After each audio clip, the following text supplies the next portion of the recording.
You think you know how powerful Richard Watterson is, but I promise you don't. This dude isn't just some pink bunny dad who watches TV all day and thinks calories are a myth. No, Richard Watt is a walking cosmic paradox, and today we're diving into the 7 insane levels of his strength to figure out just how broken this man really is. I'm talking multiverse level nonsense, anime boss fight energy, and yes, he literally breaks the universe by trying to hold down a part-time job. This episode ruined me, in the best way. Let's go. Let's start at the bottom, which is honestly still like several layers above anything we're capable of. At 1% power, Richard is what I like to call accidentally destructive. Like, imagine being so dumb that you manage to break a calculator.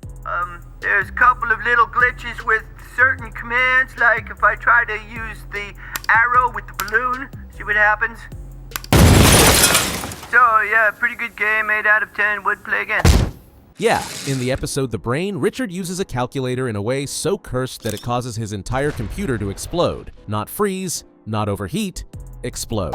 How? That's not even possible in the physical world. He created a nuclear-level dumb moment that rewrote the laws of technology. And don't get me started on the fact that his brain is canonically smaller than an amoeba. Not metaphorically, literally. Which, okay, should make him harmless, right? Wrong, because Richard isn't dangerous in spite of his stupidity. He's dangerous because of it. Like, imagine someone being so unpredictable, so completely incapable of understanding the consequences of their actions that their very existence becomes a threat to the universe. That's Richard. You never know what you're gonna get. One minute he's hugging his son. The next, he's patient zero in a joy-based zombie apocalypse. And we're only at 1%. Now, at 5% power, the laws of physics start to feel a little optional. Richard suddenly gains karate skills strong enough to go head-to-head with Nicole. Nicole, the literal martial arts goddess of Elmore. And Richard? This man eats couch cushions for dinner and thinks walking to the fridge is cardio. Dad, wake up! Get the first aid kit.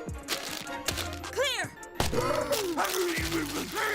And yet, he rips off a car door with his bare hands like it's a sticker, then proceeds to run at cartoon blur speeds to catch a remote in midair.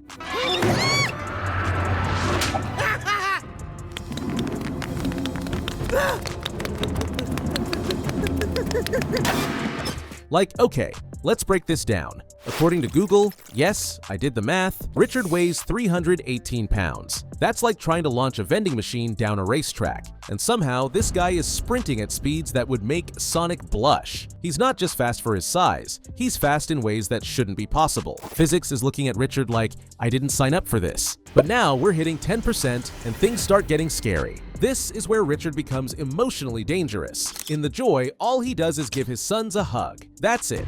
Just a wholesome dad hug. Except that hug turns into a contagious joy virus that spreads through Elmore like a plague. It's basically a zombie apocalypse, but everyone's smiling and skipping instead of screaming and biting, which, honestly, makes it way more terrifying. A virus that literally infects happiness? That came from Richard's hug? Man, imagine your love being so potent it breaks society. But let's keep going. At 25% power, Richard's body catches up to his madness. In the diet, Gumball and Darwin try to get Richard to eat healthier. Reasonable goal. Until Richard goes way too far, loses all his weight, and becomes a Greek god of a bunny. I'm talking 8-pack abs.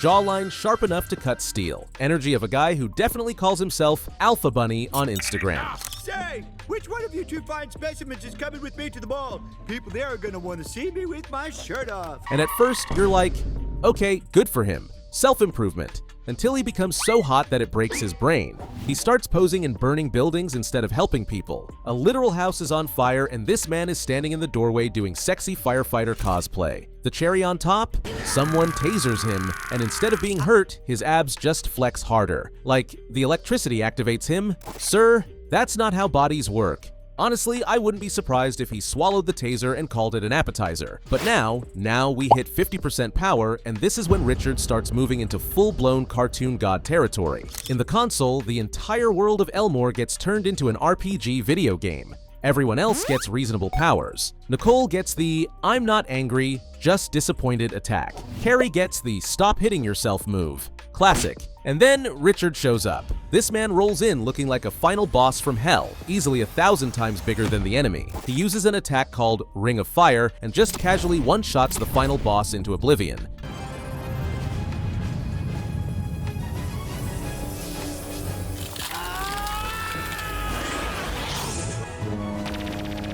no warm-up, no cooldown, just boom, victory. And the best part? This isn't even him trying. This is him just kind of vibing in RPG mode. But wait, there's more. In the menu, we get one of Richard's most insane feats ever. It starts with him chilling on the couch, like usual, when he overhears Gumball mention a secret menu item at Joyful Burger. So what does he do? He runs, but not like, haha, I'm jogging to the car run. I mean full sprint through entire buildings, over water, and straight up through a boat. You heard me? This man is boat-piercingly fast. Let's talk numbers. The Elmore Highway camera catches him at 200 miles per hour. But in order to run on water, you'd need to go way faster than that. 11,180 meters per second to be exact. And yet, Richard is somehow doing it. When you reverse the math, it means he's running at over 25,000 miles per hour. That's 6 times faster than the speed of sound. And what was he doing this for? World peace? His family? Nope. A slightly cheesier burger. That's it. A burger. Slightly crispier. Possibly with more diabetes. He eats like every single burger in town trying to uncover this secret menu item, only to find out it's basically a regular burger with marketing. This man gave himself supernatural speed, a full digestive rework, and probably early onset heart disease for a marketing gimmick. I have no words. But then, we hit the most iconic level. 69% power. Nice. And this is where logic completely collapses. In the box, Richard becomes an actual action movie protagonist. We're talking Fast and Furious levels of wild. He's driving down the highway to save the president from robbers. Just when you think it can't get more dramatic, Richard jumps out of the moving car, cancels his momentum in midair like he's Neo in The Matrix, dodges a rocket, karate chops some dudes, and rips the steel door off a presidential vehicle with his bare hands. All of this in one scene, no power-ups, no warm-up montage, just Richard being casually superhuman. And I need you to sit with this. This isn't even his final form, because now we reach 100% power. And oh my god. In the job, Richard finally does the unthinkable. He gets a job. And I know you're like, okay, that's nice, character development. Number. The universe literally starts breaking apart because Richard Watterson getting a job is too powerful a concept for reality to handle. Time starts glitching. It's always night at Food and Stuff. It's snowing in June. Senior citizens start floating into the sky. Reality is screaming. And why? Because Richard, the laziest being in existence, is doing the one thing he was never meant to do. Be productive. The gang realizes that if Richard actually delivers this pizza, the entire universe will collapse. And they barely stop him in time. The second he gets fired, boom. Everything snaps back to normal.